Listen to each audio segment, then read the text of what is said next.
Quelle est la signification des terribles calamités maritimes dans lesquelles des vaisseaux sont engloutis pour l'éternité sans aucun avertissement? Quelle est la signification des accidents terrestres, des incendies consumant les richesses que des hommes ont accumulées, pour la plupart en opprimant les pauvres? Le Seigneur n'intervient pas pour protéger les biens de ceux qui transgressent sa loi, rompent son alliance, foulent aux pieds son sabbat, acceptant à la place un jour de repos erroné. Les plaies de Dieu s'abattent déjà sur le monde, balayant les plus brillantes constructions comme par un souffle enflammé des cieux. Ces jugements n'amèneront-ils pas les soi-disant chrétiens à réfléchir? Dieu les permet afin que le monde prenne garde et que les pécheurs soient effrayés et tremblent devant lui. Dieu a en vue un certain plan en permettant ces calamités. C'est l'un des moyens auxquels il a recours pour ramener à la raison hommes et femmes. Par un travail inhabituel effectué dans la nature, Dieu mettra en évidence devant les puissances humaines sceptiques ce qu'il exprime clairement dans sa parole. Comme il est fréquent d'entendre parler de séismes, de tornades, et de dévastations causées par le feu et les inondations, avec de grandes pertes de vies humaines et de richesses. Apparemment, ces calamités sont les imprévisibles soubresauts des forces naturelles désorganisées et déréglées, qui échappent entièrement au contrôle de l'homme, mais on peut y discerner le dessein de Dieu. Elles sont ces instruments pour éveiller chez les hommes et les femmes la conscience du danger qu'ils courent. Le monde n'est pas sans maître. Le cours des événements à venir est dans la main du Seigneur.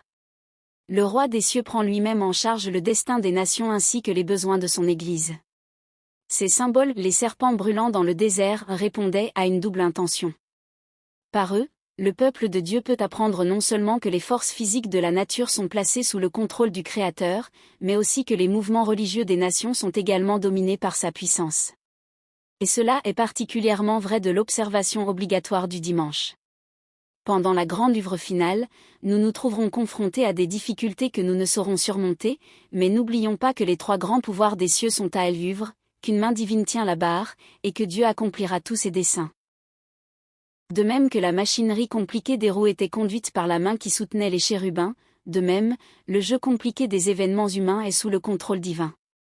Au travers des conflits et du tumulte des nations, celui qui siège parmi les chérubins conduit encore les affaires de cette terre. Dans les annales de l'histoire humaine, la croissance des nations, l'élévation des empires comme leur chute, semble dépendre de la volonté et des prouesses de l'homme. Le cours des événements semble, dans une large mesure, déterminé par son pouvoir, son ambition ou son caprice.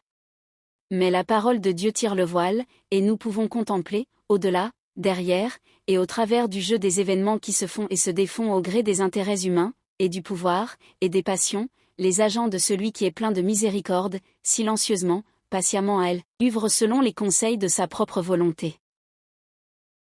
En épargnant la vie du premier meurtrier, Dieu a présenté à tout l'univers une leçon portant sur le grand conflit. Son dessein était non seulement de renverser la rébellion, mais aussi de démontrer à tout l'univers la nature de cette rébellion. Les saints habitants des autres mondes observaient avec le plus profond intérêt les événements qui se déroulaient sur la terre. Dieu attire l'amour et l'approbation de tout l'univers tandis que, pas à pas, son plan grandiose parvient à son accomplissement final. La mort du Christ pour le salut de l'homme ne devait pas seulement rendre les cieux accessibles aux hommes, mais, devant tout l'univers, elle devait justifier Dieu et son Fils en ce qui concerne leur façon de traiter la rébellion de Satan. Tout l'univers observe avec un indescriptible intérêt les dernières scènes de la grande controverse entre le bien et le mal.